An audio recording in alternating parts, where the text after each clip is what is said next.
அன்பே சிவம் மனமே குரு என்றுணர்த்திய குருவே போற்றி. எனக்குள் இறைவனை உணர வைத்த குருவே போற்றி.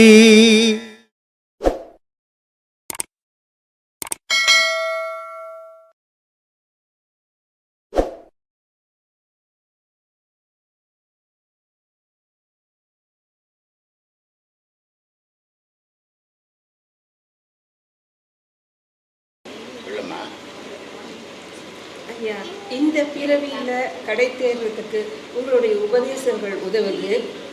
ஆனால் அடுத்த பிறவி எனக்கு வேண்டாம் அப்படிங்கிறதுக்கு நான் என்ன செய்யணும் ஐயா? அடுத்த பிறவி மனிதன் ஏன் வேண்டான்னு சொல்றது பலவித காரணங்கள். இல்லைன்னா மனுஷன் நான் பிறந்துக்கினே இருக்கணும், எனக்கு அடுத்த பிறவி வேணாம் அப்படின்னு மகான்கள் சொன்னாங்க. அது ஒரு விதம். ஆனால் மனுஷன் சொல்கிறான் எனக்கு அடுத்த பிறவி வேணாம் அப்படின்னு மனுஷன் சொல்கிறான்.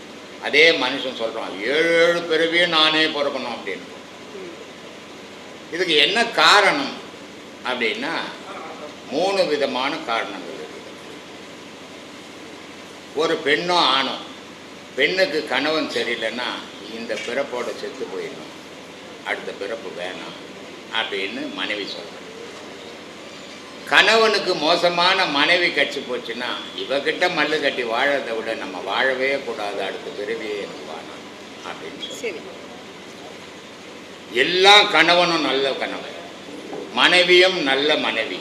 ஆனால் உடல் உபாதை 24 மணி நேரமாக என்ன வைத்தியம் பண்ணாலும் அது உடலை உபதிரம் கொடுத்துக்கினே இருந்தா இந்த மாதிரி வாழ்க்கை எதுக்கு, இனியே நான் பெருகக்கூடாது அப்படின்னு நினைக்கிறேன். இந்த மாதிரி 3 காரணத்தால் பிறவி வேணாம்.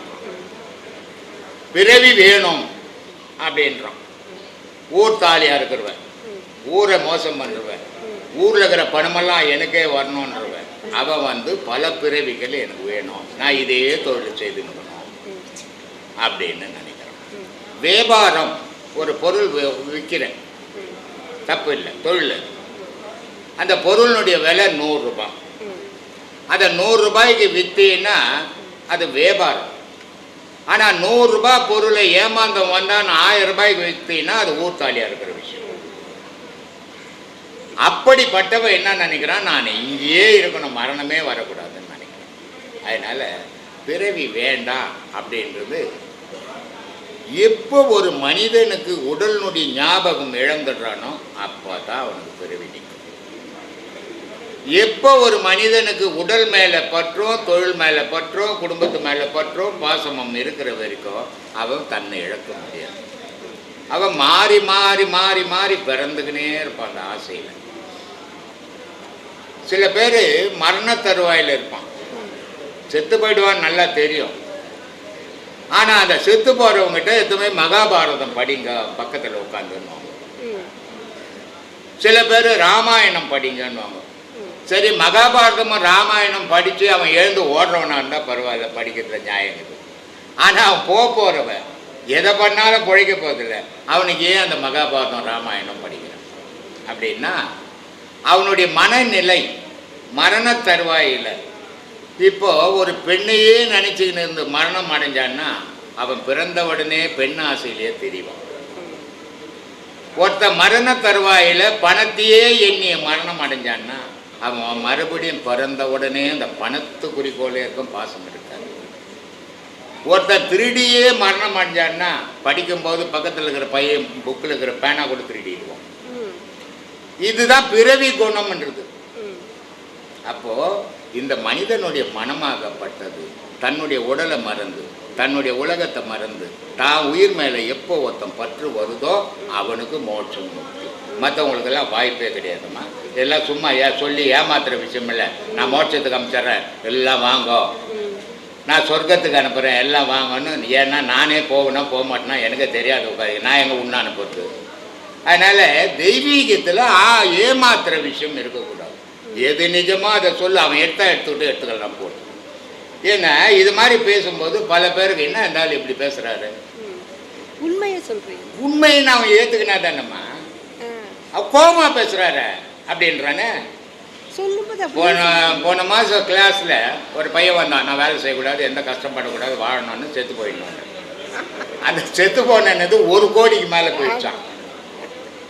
ஏன் சொல்கிறேன்னா, வாழ்க்கை சிரமப்பட்டு வாழணும். இந்த உலகத்தில் கொஞ்சம் ஏமாந்தீங்கன்னா நீ கொல்ல போயிடுவ. அப்படிப்பட்ட உலகம் இது. இப்படிப்பட்ட உலகத்தில் நீ உழைக்காமல் வாழ முடியுமா? நீ வாழணும், உன் சந்ததியை வாழ வைக்கணும். அப்போ நீ உழைச்சி தான் ஆகணும். சிரமம் இல்லாத பிறப்பே கிடையாது. ஒரு தாயினுடைய கர்ப்பத்திலேருந்து ஒரு குழந்தை வெளியே வரும்போது அது பிறக்கிறத விட செத்து போயிடலாம். அவ்வளோ சிரமப்பட்டு தான் இவ்வளோண்டு வாயில் இவ்வளோ பெரிய குழந்தை வருது. அப்போது அது எவ்வளோ மல்லு கட்டி எவ்வளோ கஷ்டப்பட்டு அது இந்த பூமிக்கு வந்து விழுது இல்லையா? அப்போ தான் அது அடையாளம் ஆகும். ஆனால் இவ்வளோ சிரமப்பட்டு அந்த தாய் வேதனைப்பட்ட பாரு அவள் மறுபிறவி. ஆனால் இவ்வளோ வேதனைப்பட்டு ஒரு குழந்தைய பெற்றுக்கணுமானா அந்த குழந்தை பிறந்ததால் தான் இவளுக்கு அம்மானே பேர் வந்தது. இந்த குழந்தை பிறகுலாம் இவளுக்கு அம்மானு பேர் கிடையாது. அந்த பேருக்காக அவள் சிரமப்பட்டான். இவன் உலகத்தில் வந்ததுக்காக இவன் சிரமப்பட்டான். அப்போ சிரமம் இல்லாத வாழ்வே இல்லையே இல்லையா? அதே மாதிரி இந்த உடலை விட்டு உயிர் போகும்போது நீ இருப்பாங்க, நான் போயிட்டு வரேன்னு போகாது. இது அச்சு ஒச்சி, சில பேருக்கு மலம் போயிடும் உயிர் போகும்போது, சில பேருக்கு விந்து போயிடும் உயிர் போகும்போது. அப்போ எவ்வளோ சிரமப்பட்டும் உயிர் போகுது. அப்புறம் சிரமம் இல்லாது எப்படிதான் அப்போ வாழறது? எனக்கு கூட சொன்னான், நான் தெரிஞ்சுப்பேன். அதனால் உலகம்ன்றது சிரமத்தில் வாழறது தான். இந்த சிரமத்தை இறைவன் பார்த்துன்னுக்குறான். உன்னை நல்லா படிச்சினப்பா. இப்போ நீங்கள் ஒரு தாய் 2 குழந்தைங்க வச்சுங்கிறீங்க. இந்த 2 குழந்தைங்களுடைய எண்ணம் உங்களுக்கு தாய்க்கு என்ன வரும்? என் குழந்தைங்க அறிவாளியாக இருக்கும், என் குழந்தைங்க நிம்மதியாக வாழணும், என் குழந்தைங்க சந்தோஷமாக இருக்கணும். இதானே ஒரு தாய்க்கு கடமை இல்லை? இல்லை என் பொருளில் போய் எங்கன்னா திருட்டோம், நல்ல பணக்காரன் ஆட்டணும் நினைப்பீங்க. நல்ல தாய் நினைக்க மாட்டான், திருட்டு தாய் நினைப்பான். அதனால நல்ல தாய் அப்படிலாம் நினைக்க மாட்டான். அதே மாதிரி நல்ல இறைவன் நினைக்கிறான், உன்னை சுத்தமாக படிச்சனடா, ஏண்டா இந்த மாதிரி வேஷம் போட்டுன்னு தெரியுது, பாசத்துக்கு அடிமை ஆகிட்டியாடா, பணத்துக்கு அடிமை ஆகிட்டான்னு இரவன் உட்காந்துன்னு தலைமையில கை வச்சுன்னு அழுதுன்னுக்கிறாம்மா பாவம். ஒரு புள்ள கஷ்டப்பட்ட தாய் எப்படி அழுகுறாளோ அந்த இறைவன்ற தாய் இந்த மக்களை பார்த்து அழுகுறா. ஆனால் அது இவனுக்கு தெரியல இல்லையா? ஏன்னா அவன் நினச்சி படித்தது ஒன்று, நீ வந்து வாழ்ந்தது ஒன்று. அதனால் உன் வாழ்க்கையை நீ இறைவனே வருத்தப்படுற. அந்த வருத்தத்துக்கு காரணமாக நீ இருக்கிற. அம்மாங்க பத்த வயிறு எரிஞ்சால் வழங்க மாட்டடா அப்படின்னு இல்லை? இதை இந்த எரிச்சலில் பட்டினத்தார் சுடுகாட்டில் சொல்கிறார் இல்லையா? முன்னை இட்ட தீ முப்புறத்திலே, பின்னை இட்ட தீ தென்னிலங்கையில். சிவபெருமானுக்கு வந்த தீயால் 3 உலகமும் அழிஞ்சுதான் ஒரு காலத்தில். பின்னை இட்ட தீ ஆஞ்சநேயருக்கு வாலில் நெருப்பு கொளுத்தி விட்டதால இலங்கை அழிஞ்சுதான். அன்னை வயிற்றில் இருந்த தீயால் நான் வந்தேனா? அன்னை வயிற்றில் தீ இல்லைன்னா நான் போயிருப்பேன் துபாய்.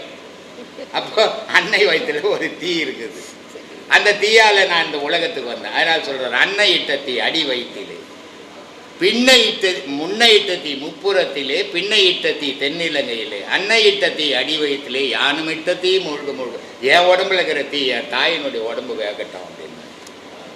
அப்போது ஒவ்வொரு மனிதனுக்குள்ளவும் அந்த தீன்றது ஒன்று இல்லைன்னு சொன்னால் மனிதன்றது ஒருத்தர் இருக்க மாட்டேன் இல்லையா? அப்படிப்பட்ட தீயை தான் கோவிலில் கொளுத்தி வச்சு தீபமாக வழிபட்டுருக்கோம். அப்படிப்பட்ட தீயை தான் வீட்டில் விளக்காக கொளுத்தி வச்சுன்னு வழிபட்டுருக்கிறோம்.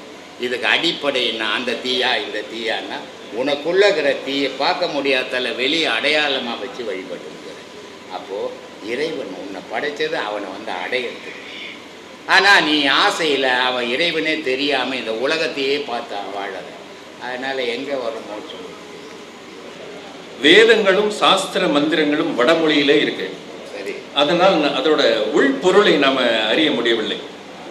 இப்போ அந்த மந்திரங்கள் எல்லாம் வந்து அவங்க தாய்மொழியிலேயே ஓதுனா அதோட பலன் வந்து மாறுமா? எந்த மொழியில் இருந்தாலும் பலன் மாறாது. எந்த மொழியில் இருந்தாலும் அவன் மனசை பொறுத்துக்குது. இப்போ கோயிலுங்களில் தமிழில் அர்ச்சனை பண்ணால் நல்லது. ஆமாம், நான் கூட விரும்புகிறாங்க. ஆனால் தமிழில் அர்ச்சனை பண்ணால் 4 பேர் கூட அங்கே நிற்க மாட்டாங்க. ஏன்னா ஒரு பொருளினுடைய அர்த்தங்கள் புரிஞ்சு போச்சுன்னு சொன்னால் அங்கே நிற்க மாட்டாங்க. இதானா இவ்வளோ தானா அப்படின்னா அது அர்த்தம் புரியாமல் அவன் சமஸ்கிருதத்தில் ஓதுறதால 1 மணி நேரம் ஆனாலும் அவங்க அங்கேயே நிற்கிறாங்க. புரியாததால் புரிஞ்சிடுச்சுன்னா அங்கேருந்து கிளம்பிடுவோம். இப்போ அதுக்கு எக்ஸாம்பிள் ஒரு விஷயம் சொல்கிறேன். திருப்பதி இருக்குது இல்லை, தில்லை இருக்குது, திருவலங்காடு இருக்குது. திருவலங்காட்டில் போனீங்கன்னா சிவலிங்கத்துக்கிட்டவே மனுஷன் போடலாம், அர்ச்சனை பண்ணிக்கலாம், வரலாம். அதனால் அங்கே யாருமே கூட்டம் போடுறேன். ஓ இவ்வளோ தானா, இது லிங்கமா, இது அப்படி போயிடுச்சு. ஆனால் திருப்பதியில் நீ உள்ளே போகும்போது இருட்டு, அந்த இருட்டில் போகும்போது அவன் ஜருகுன்னு வச்சு விட்டுருவான். அதனாலே என்ன பண்ணுறான், 4 நாளைக்கு அங்கே ரூம் எடுத்துக்கின்னு தங்குறான். ஒரு நாள் கூட நான் பார்க்கலையே அப்படின்னு 4 நாள் அங்கே தங்குறான். அதனால் கூட்டம் அங்கே அளவு மீறி போகுது. எந்த ஒரு பொருளையும் நேரடியாக பார்த்துட்டீங்கன்னா அதுக்கு மவுசு இருக்காது. அதே மாதிரி மந்திரம் நேரடியாக சொல்லிட்டாக்கா அதுக்கு மரியாதை இருக்காது. அதனால் சமஸ்கிருதத்தில் இருக்கிறதால ஓடிட்டு இருக்கு. ஒரு விஷயத்தை மட்டும் சொல்கிறேன், கேட்டுக்கணும்.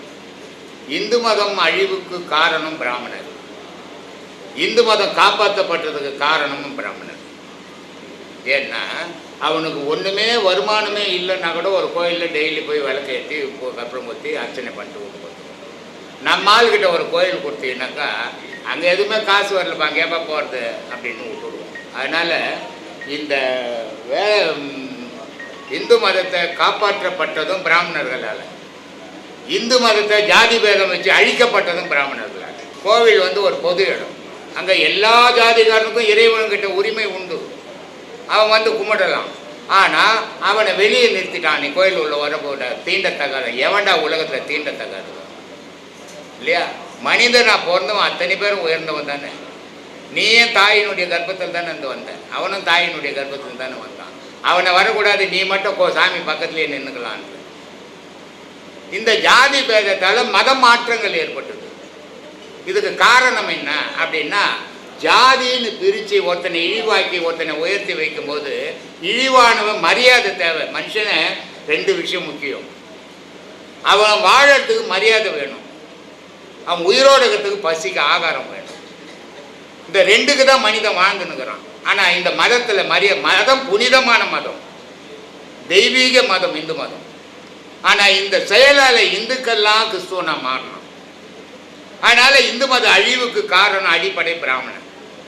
அதே நேரத்தில் இந்து மதம் இவ்வளோ நாள் காப்பாற்றப்படுறதுக்கு எங்கே போய் ஒன்றுமே பைசா வருமானம் இல்லைனா கூட அவன் போய் அர்ச்சனை பண்ணி அந்த கோயிலை காப்பாற்றுவான். அந்த இந்து மதம் இது வரைக்கும் வாழறதுக்கு காரணமும் பிராமணன். அதனால் இந்த மந்திரங்கள்ன்றது சமஸ்கிருதத்திலையும் இந்தியிலையும் சொல்லும் போது இவனுக்கு புரியாத போது இவன் அங்கேயே நின்னான். இவனுக்கு புரிஞ்சு போச்சுன்னா இவ்வளோதான மந்திரம் நான் கூட சொல்லிட்டு உடனே வீட்டு போடுவான். அதனால் அவன் சமஸ்கிருதத்தில் சொல்லுவான்.